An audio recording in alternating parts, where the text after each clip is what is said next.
BJLP నేత ఎలిటి Maheshwar Reddy hot comments చేశారు. వచ్చే డిసెంబర్లో తెలంగాణ ముఖ్యమంత్రి మారబోతున్నారని కామెంట్ చేశారు. కాంగ్రెస్ ఇన్ఛార్జ్ మారారంటే ఇక మారేది ముఖ్యమంత్రేనని అన్నారు. అటు సీఎం కుర్చీపై ఉత్తమ్, పొంగులేటి, భట్టికి కన్నుందని ఆరోపించారు. మీనాక్షి నటరాజన్ను తీసుకురావడం వెనుక ఉత్తమ్దే కీలక పాత్ర అని అన్నారు. రేవంత్ కు రాహుల్ అపాయింట్మెంట్ ఇవ్వకపోవడం వెనుక ఉత్తమ్ కుమార్ రెడ్డి ఉన్నారనే చర్చ జరుగుతోందని మీడియాతో అన్నారు ఏలేటి.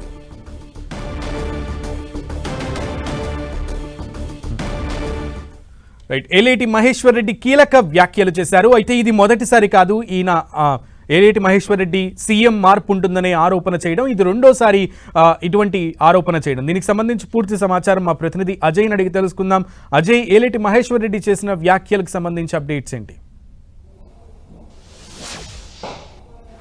మనం చూసుకోవచ్చు, కొద్దిసేపటి క్రితమే ఏలేటి మహేశ్వర్ రెడ్డి బీజేపీ నేత మీడియాతో చిట్చాట్ చేయడం జరిగింది. ఢిల్లీలో తనకున్నటువంటి సోర్స్ అయితేనేమి, గతంలో నేను కాంగ్రెస్ లో పనిచేశాను, అక్కడ ఉన్నటువంటి ఏదైతే కాంగ్రెస్ ఇంటర్నల్ వర్గాల నుండి నాకు అందుతున్నటువంటి సమాచారం మేరకు అంటూ ఆయన చిట్చాట్ అయితే చేయడం జరిగింది. డిసెంబర్లో సీఎం రేవంత్ రెడ్డి ఎవరైతే ఉన్నారో ఆయన మార్పు ఖాయం అంటూ కూడా ఆయన వ్యాఖ్యలు చేయడం జరిగింది. ఖచ్చితంగా అదే టాస్క్ పైన నూతనంగా వచ్చినటువంటి ఏదైతే మీనాక్షి నటరాజన్ కు ఆ పని అప్పగించారో అందులో భాగంగానే ఆమె ఇక్కడికి వచ్చింది. గతంలో ఎవరైతే కుంతియా ఉండేనో కుంతియాను ఉత్తమ్ కుమార్ రెడ్డి తీసుకొచ్చారో ఆయనను పక్కన పెట్టి మీనాక్షి ఆమెను పక్కన పెట్టి ఏదైతే దీప్దాస్ మున్షిని సీఎం రేవంత్ రెడ్డి తీసుకున్నారు. ఇప్పుడు మళ్లీ ఉత్తమ్ కుమార్ రెడ్డి మీనాక్షి నటరాజన్ ను తీసుకొచ్చారంటూ కూడా ఆయన వ్యాఖ్యలైతే చేసినటువంటి సందర్భం అయితే కనబడుతుంది.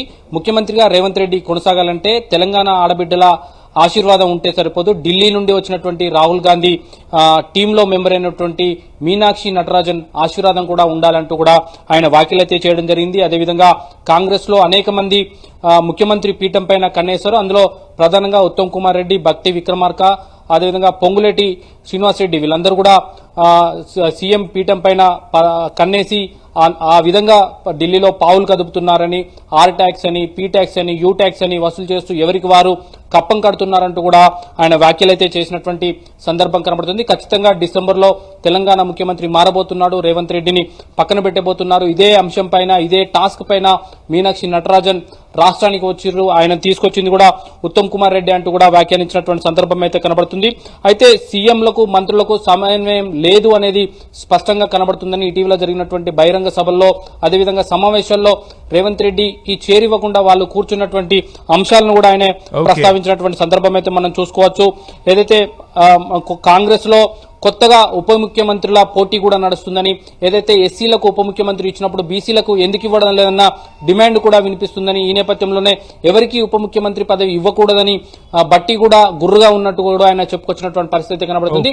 అయితే గతంలో ఆయన కాంగ్రెస్ లో పనిచేసిన వ్యక్తి కావడం, ఢిల్లీ వర్గాలతో ఆయనకున్నటువంటి సత్సంబంధాలు ఏవైతే ఉన్నాయో అందులో వచ్చినటువంటి సమాచారం మేరకే ఇలాంటి వ్యాఖ్యలు చేశాడన్న చర్చ కూడా సాగుతుందని చెప్పుకోవచ్చు. ఓకే అజయ్.